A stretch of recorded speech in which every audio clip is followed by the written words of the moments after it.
السلام علیکم. پہلے آپ یہ جھوٹے دجال کا ویڈیو دیکھ لیجئے.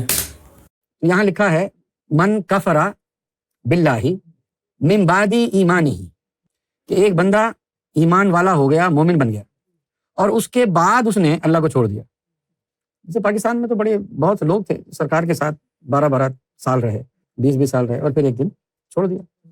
تو اللہ تعالیٰ نے فرمایا کہ من کفر باللہ من بعد ایمانہ، ایمان والا ہونے کے بعد اگر اس نے اللہ کے حکم، اب اللہ کے حکم کو جھٹلانے میں کئی چیزیں ہیں. مرشد کو جھٹلا دینا، مرشد کے حکم کو جھٹلا دینا، کیونکہ اللہ پر ایمان لانے کی ایک شرط اللہ نے یہ بھی رکھی.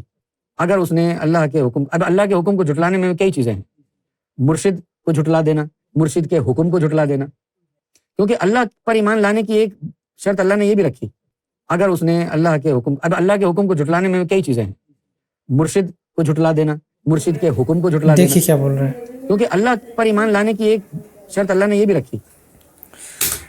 بسم اللہ الرحمن الرحیم. میرے بھائیو، یہ جھوٹا دجال انسان یہ بول رہا ہے کہ اللہ سبحانہ و تعالیٰ نے یہ شرط رکھا ہے کہ مرشد کو جھٹلانا، یعنی مرشد کو جھٹلانا اللہ سبحانہ و تعالیٰ کا جھٹلانا ہے، نعوذ باللہ.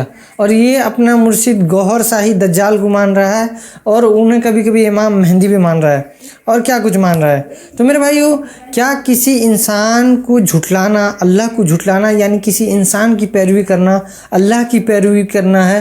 صحیح معنی میں کیا ہے کسی کی پیروی کرنا یا کسی کو جھٹلانا؟ کس حد تک مانا جا سکتا ہے، کس حد تک جھٹلایا جا سکتا ہے؟ میرے بھائیو، اس کا تفصیلاً جواب دیں گے انجینئر محمد علی مرزا صاحب. ویڈیو کو کمپلیٹ اینڈ تک ضرور دیکھیے تاکہ آپ کو پوری بات سمجھ میں آئے. بنا کسی تاخیر کے اللہ کا نام لے کے شروع کرتے ہیں.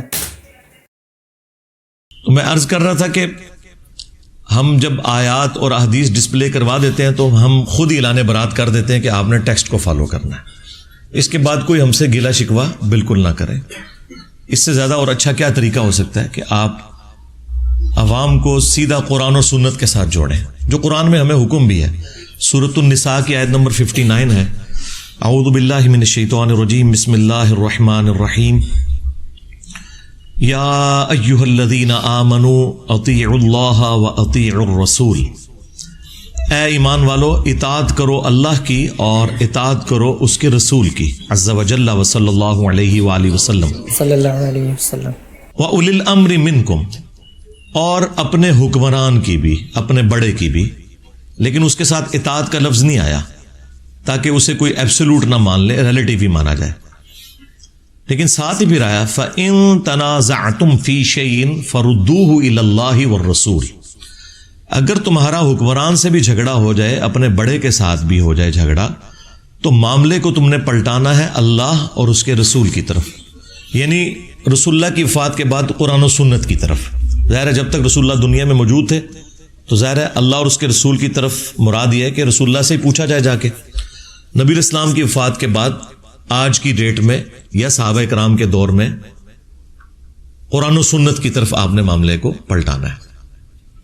ان کنتم تؤمنون باللہ والیوم الآخر، اگر تم اللہ پر اور آخرت کے دن کی جواب دہی پر ایمان رکھتے ہو تو تمہارا ایٹیچیوڈ یہی ہوگا کہ تم ہر معاملے میں اللہ اور اس کے رسول کو دیکھو گے. یعنی بزرگ بابوں کو نہیں دیکھنا، بلکہ کہا گیا بزرگ بابوں سے اختلاف کرنا ہے. ہاں، تنازع ہو جائے نا جب اور بزرگ بابوں سے، تو قرآن و سنت کی طرف بات کو پلٹانا ہے. صحیح بات ہے یہ. ذالک خیر و احسن تأویلا، اسی میں تمہارے لیے خیریت ہے اور اسی کا انجام آخرت میں بہتر ہونے والا ہے. کس چیز کا؟ کہ جو لوگ اپنے معاملات کو قرآن و سنت سے حل کرتے ہیں اور اندھے بن کے کسی کے پیچھے نہیں چلتے. یہ تقلید کے خلاف بہت بڑی دلیل ہے یہ آیت مبارکہ. اس کے اوپر میں نے تفصیل کے ساتھ مختلف ویڈیوز ریکارڈ کروائی ہیں. مسئلہ 197 میرا دیکھ لیں. پھر تقلید کے نام کے اوپر ڈرامہ بازی، یہ میری ایک ویڈیو تھی، اس میں نے اس آیت کے حوالے سے کافی کچھ ڈسکس کیا تھا. میں ایگزامپل کے طور پر 2-4 باتیں کر دوں، پھر میں وہ آخر میں وہ 10 رجوع بتاؤں گا. باقی ان کی تفصیلات بتانے کی ضرورت نہیں ہے، میں صرف اس پہ ورڈکٹ ہی دوں گا کیونکہ اس پہ الگ سے میری ویڈیوز ریکارڈڈ ہیں. میں اصل میں یہ ڈاکٹرین آپ کو کلیئر کرنا چاہتا ہوں کہ کوئی شخص بھی اتھارٹی نہیں ہے اللہ اور اس کے رسول عز وجل و صلی اللہ علیہ وآلہ وسلم کے بعد.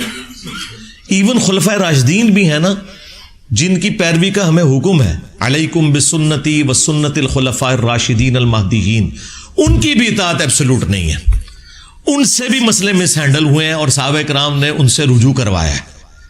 تو سرکار اگر خلفاء راشدین کا یہ حال ہے تو باقی اصحاب تو شاہی کوئی نہیں، تیرا بابا تو شہی کوئی نہیں، یعنی جن کے پیچھے اللہ کے رسول کھڑے ہوئے ہیں اور فرما رہے ہیں کہ میرے بعد تم بہت اختلاف دیکھو گے، دین میں نئی نئی بدعتوں سے بچنا اور میری سنت اور میرے ہدایت یافتہ خلفائے راشدین کی سنت کو داڑوں سے مضبوطی سے پکڑ لینا۔ جن کے پیچھے رسول اللہ کھڑے ہوئے ہیں ان کے بارے میں بھی قرآن و سنت میں کئی چیزیں ہمیں ملتی ہیں اس حوالے سے کہ انہوں نے قرآن و سنت کی روشنی میں اپنے معاملات سے رجوع کیا۔ احادیث میں اس طرح کے بہت واقعات موجود ہیں۔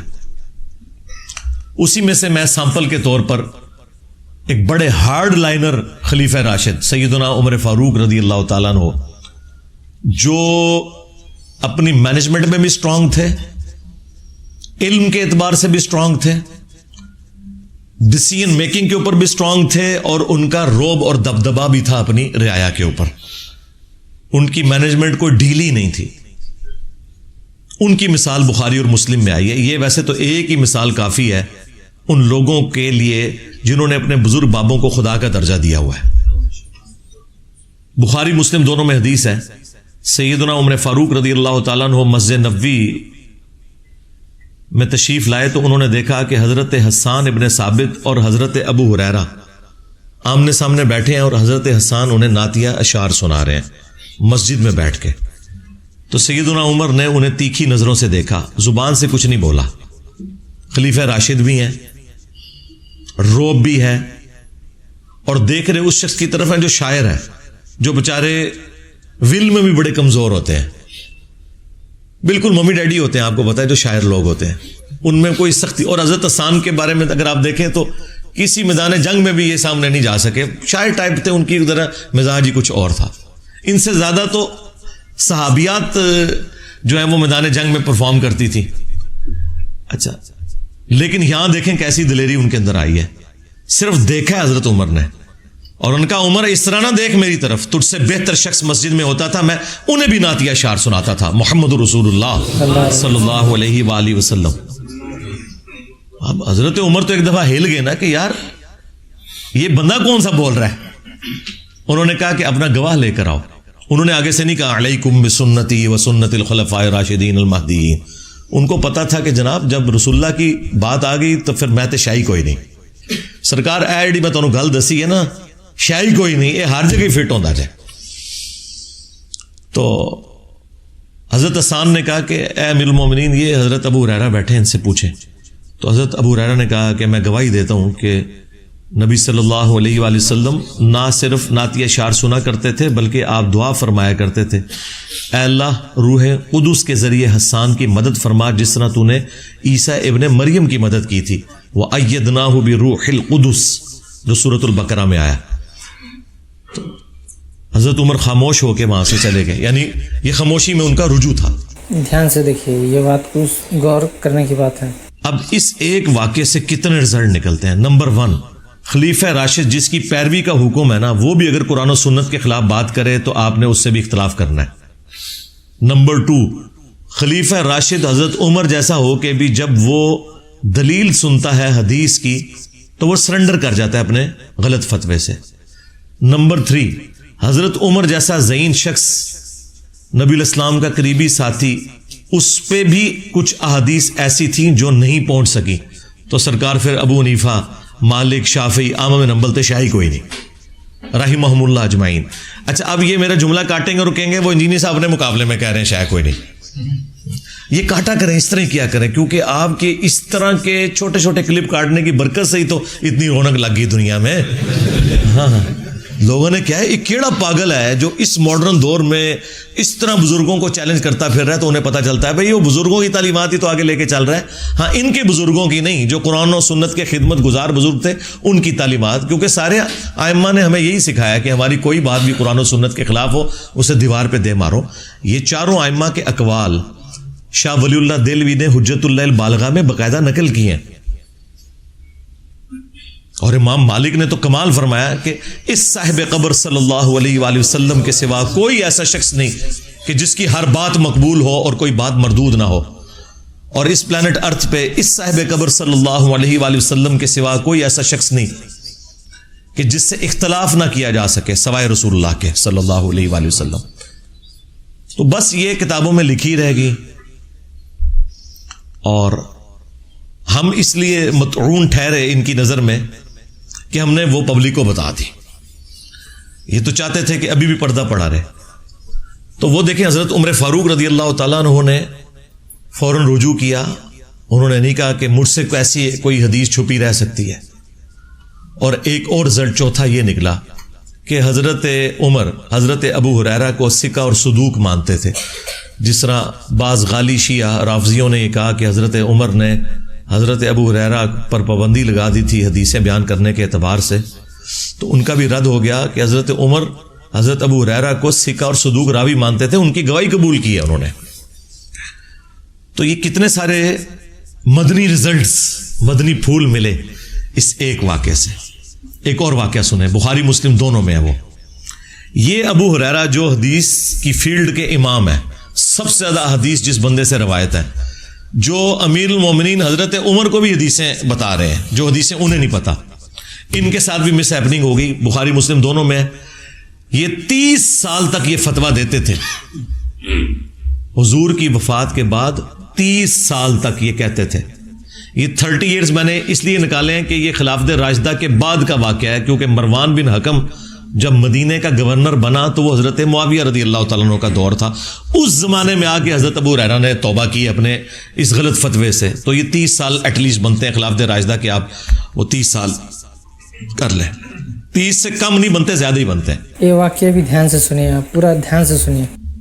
تو حضرت ابو ہریرہ یہ فتویٰ دیتے تھے کہ جس شخص کے اوپر غسل فرض ہے نا، وہ روزہ نہیں رکھ سکتا جب تک کہ اپنا غسل اتار نہ لے. جب مروان مدینے کا حاکم بنا تو اس نے امہات المومنین کے پاس کچھ لوگوں کو بھیجا. تو سیدہ عائشہ نے، باقی بیویوں نے بتایا کہ ام سلمہ نے علیہم السلام کہ یہ تو فتویٰ ان کا بالکل غلط ہے. نبی علیہ السلام جنبی ہوتے تھے، احتلام کی وجہ سے نہیں، کسی اور وجہ سے. یعنی وہ میاں بیوی کے ازدواجی تعلق کو انہوں نے پردے میں بیان کیا. اور نبی علیہ السلام سحری کر کے روزہ رکھ لیتے تھے اور فجر کا وقت داخل ہونے کے بعد غسل اتارا کرتے تھے. یعنی جنبی شخص کے لیے یہ ضروری نہیں کہ پہلے غسل اتارے اور پھر روزہ رکھے، نہیں، تسلی سے سحری کرے. سحری کا وقت ختم ہو گیا، کوئی مسئلہ نہیں ہے. فجر کا وقت داخل ہو گیا، اب فجر کی نماز سے پہلے غسل کر لے تو اس کا روزہ بھی درست، اور اس وقت وہ نماز پڑھ لے غسل کر کے. اب دیکھتے ہیں اس سے کیا رزلٹ نکلتا ہے. اب یہ جب حضرت ابو ہریرہ تک بات پہنچی تو اب نبی کی بیویاں جب گواہی دے دیں، پھر ابو ہریرہ تو شاہی کوئی نہیں، ظاہر ہے وہ تو بالکل حضور کی آئلی اور پرسنل زندگی روایت کر رہی ہیں. اس کے بعد تو کوئی گنجائش نہیں رہتی نا کہ کوئی اس طرح کی بات کرے. تو حضرت ابو ہریرہ اپنے اس فتوے سے پیچھے ہٹ گئے اور ان کا یہ میری ذاتی رائے تھی، میں کسی حدیث کی بنیاد پہ ایسی بات نہیں کر رہا تھا. تو یہ صحابہ کرام کا ایٹیچیوڈ تھا. ایک اور حدیث بخاری مسلم کی بڑی رکت انگیز ہے. ایک انصاری صحابی کو نبی علیہ السلام نے ایک مہم پر بھیجا اور ساتھ ان کو امیر بنایا اور ساتھ ان کے قافلہ روانہ کیا. راستے میں ان کی تلخ کلامی ہوئی اپنے سب آرڈینیٹس کے ساتھ، تو انہیں اتنا غصہ آیا، انہوں نے کہا کہ آگ کا ایک الاؤ جلاؤ بہت بڑا. جب وہ جل گیا تو انہوں نے کہا کہ میں تمہیں حکم دیتا ہوں، چونکہ میں رسول اللہ کا بنایا ہوا امیر ہوں، میری اطاعت نبی کی اطاعت ہے اور نبی کی اطاعت اللہ کی اطاعت ہے، میں تمہیں حکم دیتا ہوں کہ تم اس آگ میں چھلانگ لگاؤ. اللہ کے فضل سے کوئی ایک بھی انفی نہیں تھا ان میں، وہ سارے محمدی تھے. انہوں نے کہا کہ ہم یہ تیرا حکم نہیں مانیں گے. مجھے بتائیں ایک انصاری صحابی کا اگر حکم نہیں مان رہے صحابہ کرام، تو امام حنیفہ تو شاہی کوئی نہیں کہ ان کا غلط فتویٰ ہم مان لیں. کیوں مانا ہے؟ صحابی سے تو بڑا کوئی نہیں ہو سکتا نا. صحیح بات. اور وہ صحابی وہ جسے نبی نے امیر بنایا ہو صلی اللہ علیہ وسلم. اللہ علیہ وسلم. اور پھر صحابہ نے ایک بڑا زبردست جملہ بولا وہاں پہ کہ ہم نے آگ سے بچنے ہی کے لیے تو رسول اللہ کا دامن کرم تھاما تھا، تو ہمیں اسی آگ میں پھینک رہا ہے. تیرا یہ فتویٰ نہیں مانیں گے، ہاں جی، تیرا قیاس نہیں مانیں گے. تیرا اجتہاد نہیں مانیں گے، تیری تقلید نہیں کریں گے، غلط فتویٰ نہیں مانیں گے۔ واپسی پہ یہ مقدمہ جب نبی الاسلام کی بارگاہ میں پیش ہوا تو آپ نے اس پہ پھر مہر لگائی بڑے سخت الفاظ میں۔ آپ نے فرمایا کہ اگر تم اس آگ میں کود جاتے تو سیدھے جہنم کی آگ میں جا کے نکلتے۔ اللہ اکبر۔ استغفر اللہ، یعنی ادھر بھی آگ میں جلتے اور آگے بھی آگ میں۔ کس کی تقلید کر کے، کس کا قیاس اور اجتہاد مان کے؟ ایک صحابی کا۔ تو سرکار تو اڑے امام تھے، پھر شاہی کوئی نہیں۔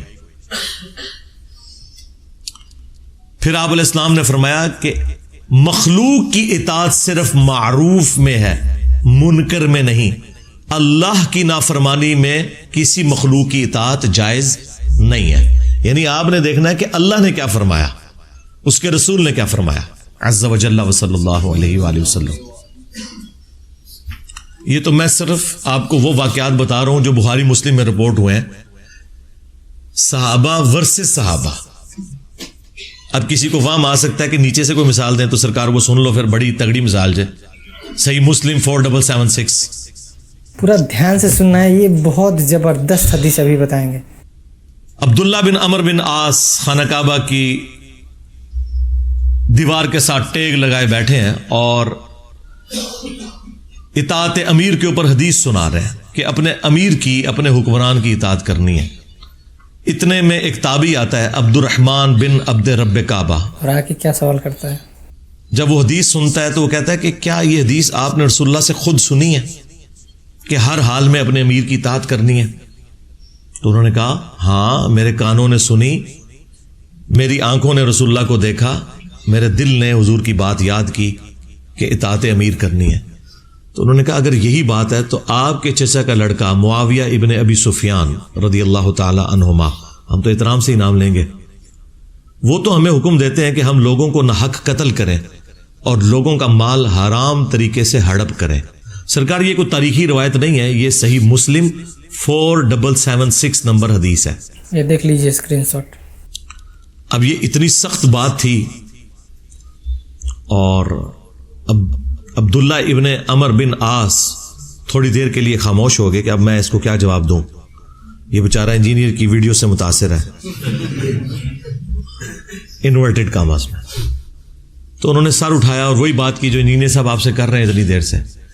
انہوں نے کہا کہ معاویہ کی اطاعت کرو صرف ان کاموں میں جس میں اللہ کے حکم کے مطابق تمہیں چلائے، اور جس میں وہ اللہ کی حکم عدولی کرے تم اس کی نافرمانی کرو۔ اچھا، اس میں ایک بڑی مزے کی بات ہے، اس تابعی نے اس صحابی سے بحث کرتے ہوئے نا قرآن کی آیت کوٹ کی، سورہ النساء آیت نمبر 29، کہ آپ کے چچا زاد معاویہ جو ہمارے حکمران ہیں وہ تو ہمیں حرام خوری اور قتل ناحق کا حکم دے رہے ہیں، جبکہ اللہ ہمیں قرآن میں کہہ رہا ہے کہ ایک دوسرے کا مال حرام طریقے سے مت ہڑپ کرو اور ایک دوسرے کو مت قتل کرو۔ اب ہم اللہ کی بات مانیں یا اپنے حکمران کی؟ یعنی اس سے یہ ثابت ہوا کہ ایک غیر صحابی بھی صحابی سے اختلاف کر سکتا ہے قرآن و سنت کی روشنی میں۔ تو سرکار پھر باقی تو شاہی کوئی نہیں۔ صحیح رزلٹ۔ اور پھر حضرت عبداللہ بن عمر بن عاص نے جواباً اس کو یہ نہیں کہا کہ تو تابعی ہو کے صحابی سے اختلاف کر رہا ہے، مشاجرات صحابہ مت ڈسکس کرو، ٹھیک ہے، کوئی ایسی بات نہیں۔ اس زمانے میں یہ کہانیاں نہیں ہوتی تھی، اس وقت علمی گفتگو ہوتی تھی، اور اس سے بڑھ کر انہوں نے اس کی تائید کی کہ اگرچہ میں تمہیں اطاعت امیر کی بات کر رہا ہوں لیکن اس کا مطلب یہ نہیں کہ امیر حرام خوری کروائے، امیر ناحق قتل کروائے اور تب بھی تو نے امیر کے پیچھے چلنا ہے۔ یہ چیز انڈرسٹوڈ ہے کہ آپ نے بات ماننی ہے قرآن و سنت کے دائرے کے اندر، اور اگر کوئی قرآن و سنت کے خلاف چلاتا ہے آپ نے اس کی بات نہیں ماننی، سمپل۔ اچھا، یہ ساری کی ساری باتیں میں اپنے لیے بھی بیان کر رہا ہوں، اگر میں کوئی بات قرآن و سنت کے مطابق کروں آپ لے لیں، اور اگر میں قرآن و سنت کے مطابق کوئی بات نہ کروں تو آپ چھوڑ دیں۔ تو میرے بھائیو، یہاں پہ بہت سارا اگزامپلز دے کے آپ کو یہ سمجھا دیے کہ صحابی سے بھی اختلاف ہو سکتا ہے، لیکن علم کی بنیاد پر اور نبی صلی اللہ علیہ وسلم کے احادیث کی بنیاد پر۔ تو میرے بھائیو، اگر صحابی کا یہ سٹیٹس ہے تو اس کا جھوٹا دجال جو گوہر شاہی ہے بولتا ہے اسے نہ ماننا اللہ کو نہ ماننا ہے، نعوذ باللہ۔ تو میرے بھائیوں آپ کیا کہتے ہیں ایسے دوسرے جھوٹے دجال کے بارے میں؟ کامنٹ کر کے ضرور بتائیے، اور امید ہے کہ آپ کو یہ ویڈیو پسند آئی ہوگی اور بات سمجھ میں آئی ہوگی۔ اگر ویڈیو پسند آئی ہے تو لائک اور شیئر ضرور کیجیے، اور ہمیں سپورٹ کرنے کے لیے سبسکرائب ضرور کیجیے۔ ملتے ہیں نیکسٹ ویڈیو میں انشاءاللہ۔ السلام علیکم ورحمۃ اللہ وبرکاتہ۔